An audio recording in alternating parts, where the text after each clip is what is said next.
trying to figure out this life.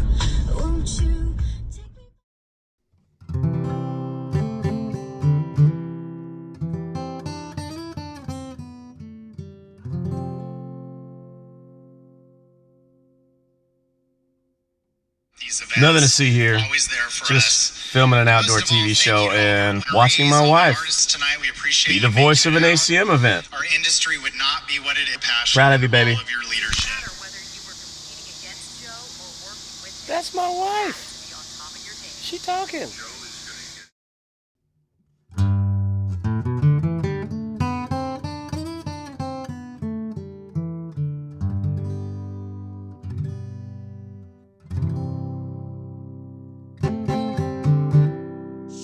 Most of what I hunt is public land, and what little access I do have to private land, there's small tracts. Now there's still great deer that can be had, but most of the private land that I have access to now is very far away from my house, so I've gone to the dark side. I've gotten a cell phone trail cam, so I'm gonna put it up on this ridge. I'm really excited about this piece. I have no idea what's been living here. I just got access to this during the early spring. There's a lot of old buck sign. The only problem is I gotta go all the way up this ridge and fight the mosquitoes the whole way. We're still right by the road, as you can tell.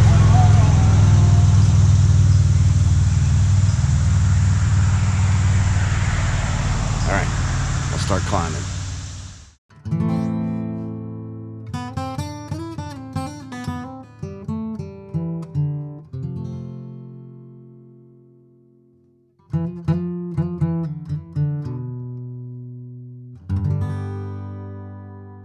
Got it set.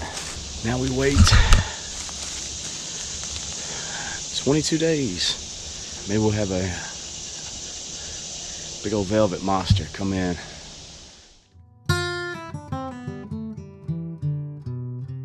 Came back here in the woods to try and just start getting a rhythm on doing all this again, setting up the camera gears, getting the bow up, and now the camera is completely fogged. I've ruined a broadhead, and yeah, this is why you practice. I mean, it's even, wow, really foggy. Dang. That took like an hour.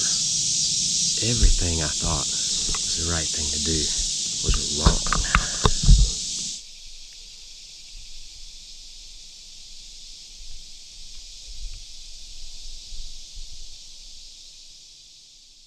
I need a bigger backpack. Oh look, I'm filming myself doing the story. Oops.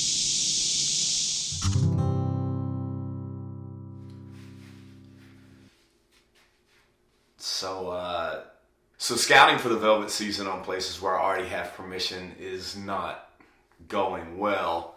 I can't even show you pictures from one stand because there's nothing there but raccoons, and the other place, my camera hasn't taken a single picture at, which leaves me out of this special velvet season unless I can find something very quickly. So let's make some last minute cold calls, shall we?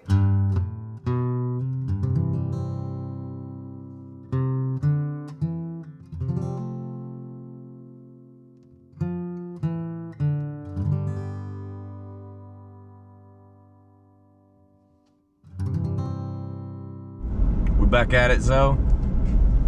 Tomorrow's the opening of the special velvet season here in Tennessee. And Zoe, tell them how much we got. That is correct. The answer is nothing. We have nothing. But we're gonna try it anyway for at least a day. It's supposed to be like 105 with the heat index, so we're really not looking forward to this one. But if you like hunting, sometimes you put up with less than ideal conditions.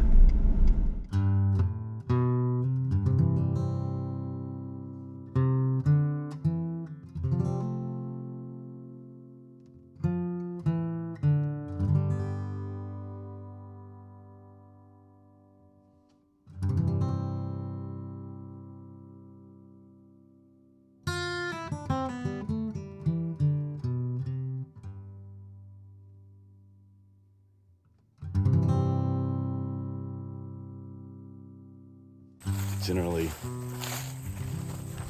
week, 2 weeks before the season starts, I try and pull all my cameras out of public, just because you never know who's gonna come in and start scouting and decide they want to steal one.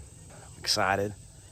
Last info check before it's time to put on camo and grab a bow. The time for information gathering is over. Time to start hunting.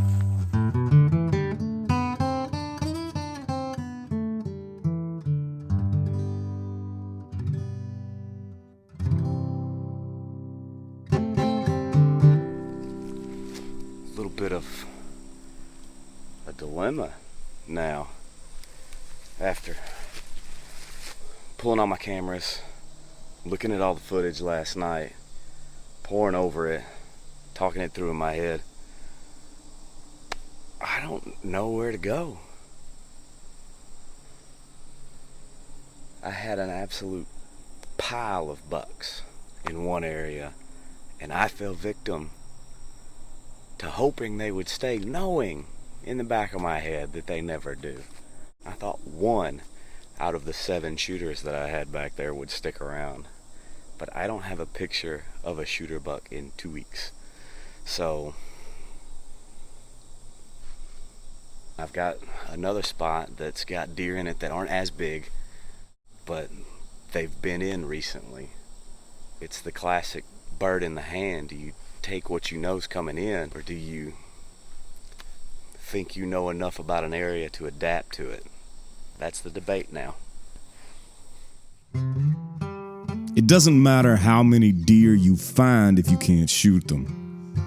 And archery is all about practice. And when getting ready for the season, you shoot and shoot and tweak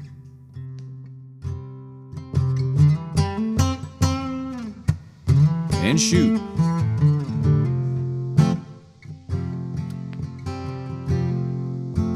And then you check your work closely until you feel confident. Comfort with your equipment and a fluid understanding of the mechanics of shooting makes for an easier time in the moment of truth.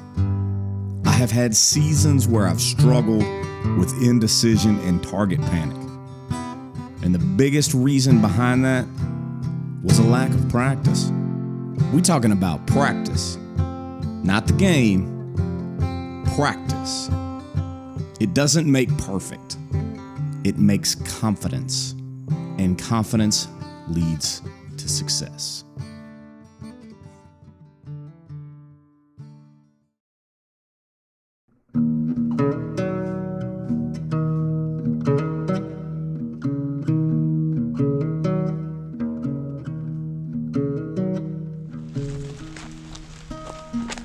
So I'm still unsure about where to go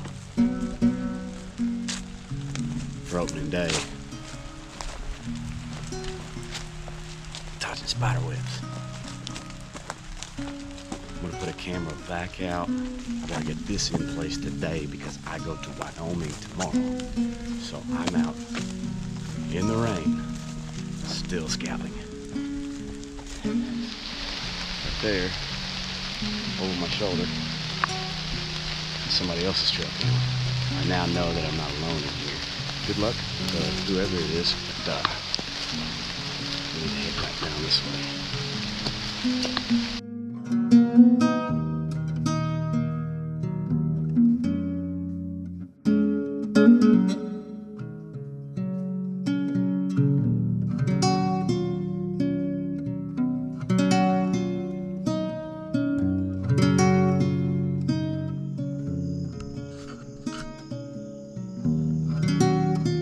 These first few weeks of the season, I trip and fall over the learning curve.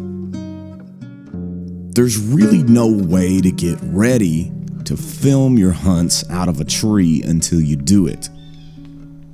So that leads to a comedy of errors that I'm still not quite ready to laugh at. When you're trying to film a hunting show, What's the one thing you can't walk off and leave? I would argue even more important than your bow is your camera. And what did I leave in the garage this afternoon? I'm really bad at this.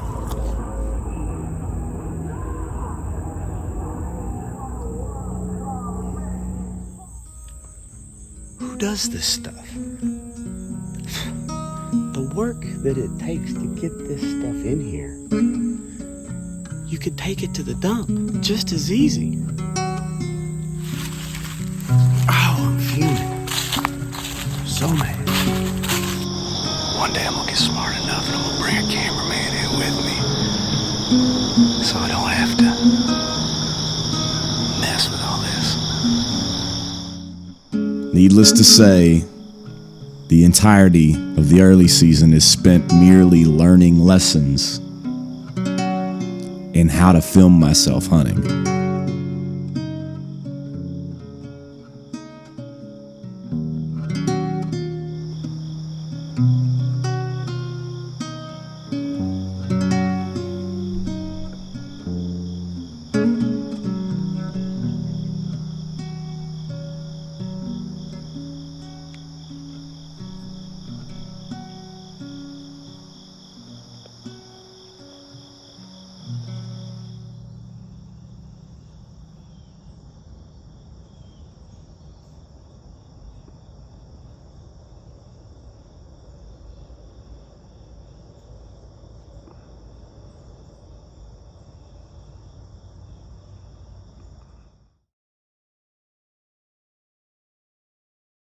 It's October 17th. The time for kind of settling in is, it's getting to be over. It's time to get real serious about this.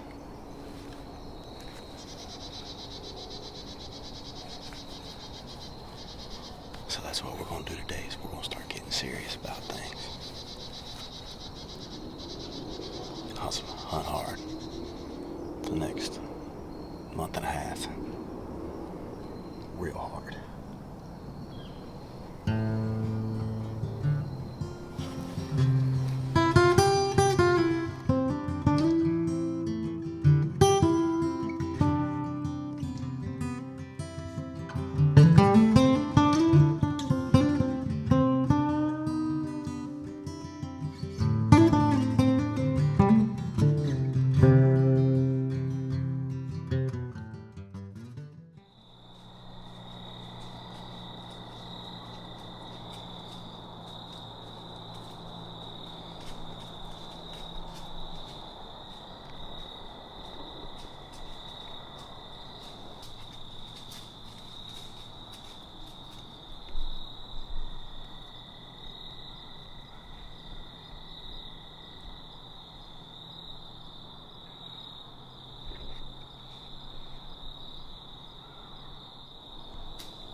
There you have it.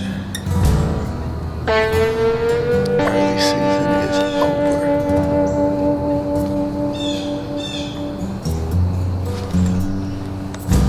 It's pre-rut time. And that is my favorite time to be in the woods.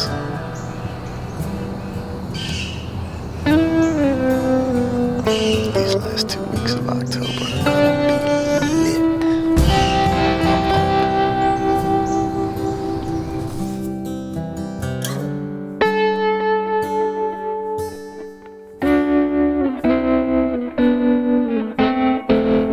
Some hunts are like a sprint.